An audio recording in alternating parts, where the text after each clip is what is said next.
What's up, boys and girls? It's your boy Johnny, aka Crew 90, and today I want to talk about what it is like to die, or more specifically and possibly more interestingly, what it's like to be alive again after you have died.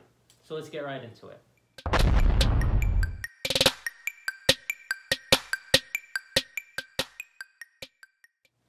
So before I started this video, I decided to look up videos similar to this on YouTube and see what's already out there. And I realized that for the most part, everybody does the same thing. They talk about the moment of death and that exclusively. And I don't want to be like everybody else, so I want to do something that they don't really seem to have touched on, which is I want to talk about what it's like leading up to the moment of death, knowing you're going to die and not being able to do anything about it. I also want to talk about, and that's what I want this video to more focus on, is what it's like being alive after you have died. What is it like knowing you got a second chance and living basically on time that doesn't belong to you? So I'm going to break this video up into 3 different chapters. Chapter 1, of course, will be leading up to the death. Chapter 2 will be the death. Chapter 3 will be time after. You can for sure skip to any part you want to see. You don't have to watch the whole video, although I wish you would. But let's get right into it. So for those of you who are familiar with me, you know that I lost my leg in an industrial accident involving heavy machinery. I got my leg stuck in a baler and it crushed it off. At the time, it was just above the ankle. After surgery, I had only a little bit below my knee. I did die in the ambulance, and I am back now. Revised, I say established 1990, revised 2010. That's me.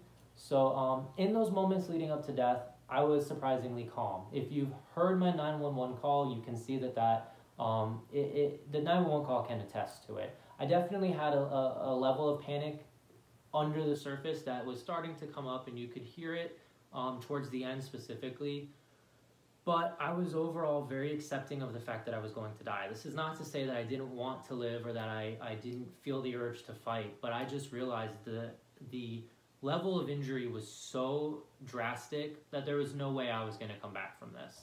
And so I accepted very early on into the call that I was going to die. For me, the struggle wasn't help me, find me, save me so that I don't die. The struggle was find me so that when I die, I don't die alone in a pile of trash. I wanted to at least be around other people. So for me, though, there was no real panic of, oh my gosh, find me, get to me, help me, because I knew there was no helping me, which is why I stayed so calm. Now, this is not to say that there wasn't any fear. I was afraid, not specifically of dying in and of itself, but I was very afraid of what would happen after my death. A fear of the unknown, so to speak. Also, I was raised Southern Baptist. I went to Catholic school very early on, and then I went to Baptist school for the rest of my schooling, all the way up until 12th grade, where I finally went to public school. But they, pounded into me fire and brimstone, hell, flames, Satan with the bifurcated tail. So on the one hand, there was a fear of the unknown. What is going to happen when I die? On the other hand, there was the fear of, well, I know what's going to happen. I'm going to hell. Because not that I thought I was a bad person, but I knew I had done lots of stuff that I probably shouldn't have done, and I just didn't feel like I was going to go to heaven. But this is not trying to get into a religious topic. I'm just saying, though, for me, there was definitely the fear of the unknown, also simultaneously with the fear of, I know exactly what's going to happen, and I'm going to go to hell. But that fear was very overshadowed by a surprising level of peace and calm. And no, this was not like a hand coming down and stilling my heart. This was just, I had accepted my fate. I was going to die. I just needed to live long enough to not die in a pile of trash. I did not see my life spread out on, a whiteboard in front of me or played out in front of me like a movie. Nothing flashed in front of my eyes. I did have a couple memories come to light, but nothing specifically like birth to now. It was more just kind of like random memories and things that I had done came to life. Also realizations of things that I would never get to do again. I thought of my mom a lot. I knew I was never going to see her again. I thought of my girlfriend. Surprisingly, I actually thought of my ex-girlfriend. We had only broken up about 5 months earlier, so I was worried about her and would this wreck her world to know that, the guy she'd been with for a year was now dead.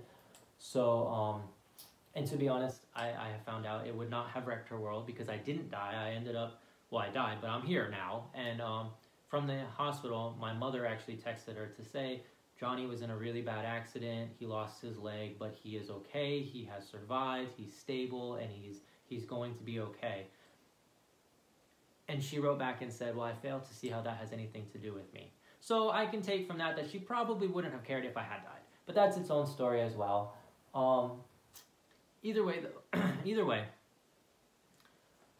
I did have random thoughts come into my brain, albeit not necessarily seeing my entire life flash before my eyes. I was sad. Not necessarily that I was going to die, but just thinking that my life was being cut short. I was also thinking about the fact that, like I had already said, there was things I had always wanted to do that I was never going to get to do now. So leading up to my death, it was just an overwhelming sadness of realizing that this was out of my hands. There was nothing I could do to stop it. It was inevitable. It was going to happen, and I needed to just accept it. The moment of death. Basically, I made it into the ambulance, and that's where I finally did die. I fell asleep, and I woke up to basically seeing angels greeting me and bringing me towards a white light. Just kidding. I didn't see anything. I did not see a white light. I did not see a pit of darkness. I saw nothing. For me, it was like that. I basically told the EMTs that I couldn't keep my eyes open anymore. I was too tired. I needed to go to sleep. They were basically like pleading with me, don't do that. Just keep talking to us. Just keep talking to us. And I was like, I'm going to sleep. I closed my eyes. I opened them. We were at the hospital, and they were transferring me from the ambulance stretcher onto the hospital gurney. So for me, I didn't even know I had died. I found out later that I had died. I didn't even know it at the time. I didn't wake up going, oh my gosh, I'm back. I didn't even know I was gone.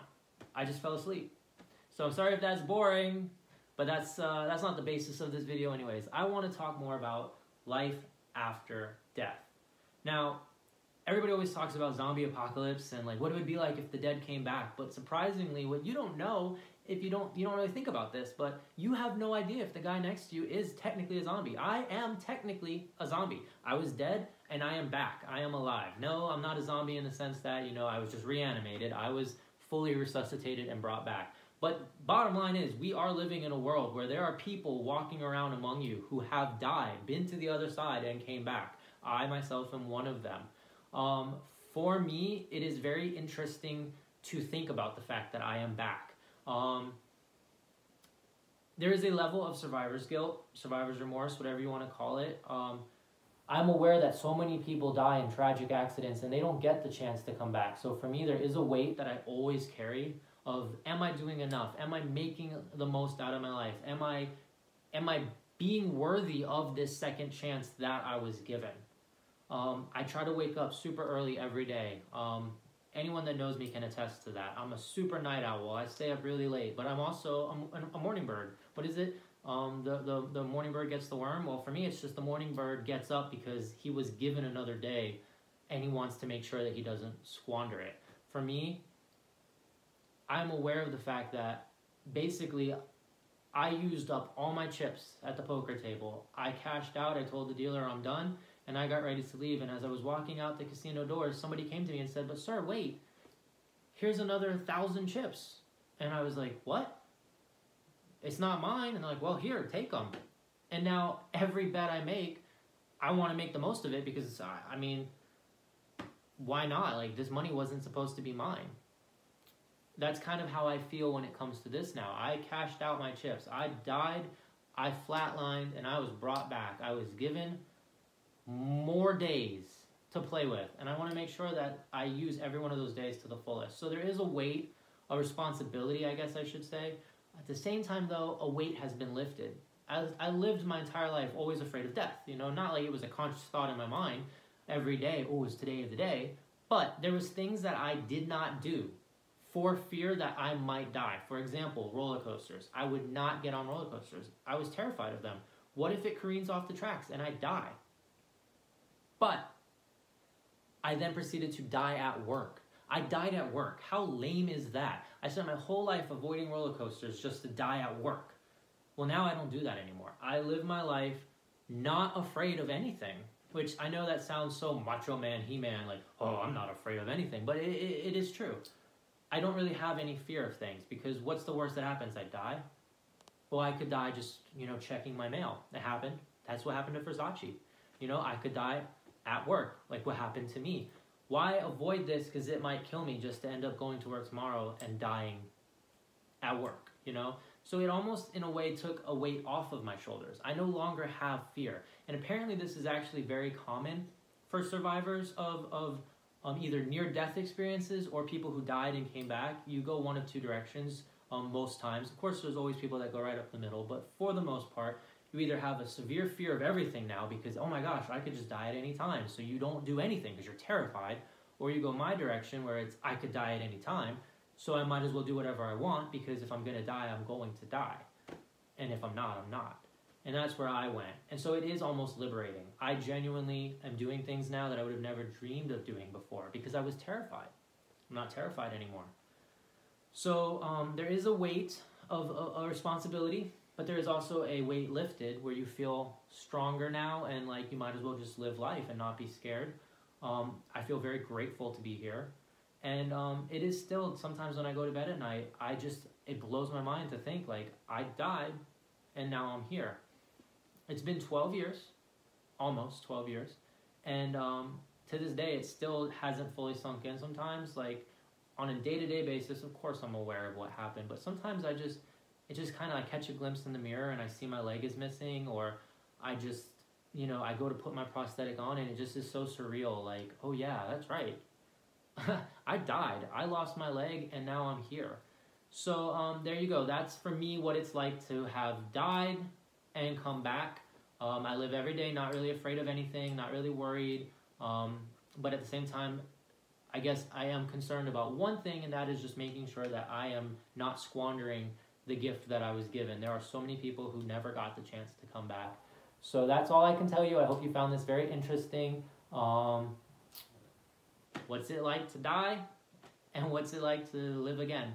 So as always, it's your boy Johnny, aka Crew 90. I'll catch you next time.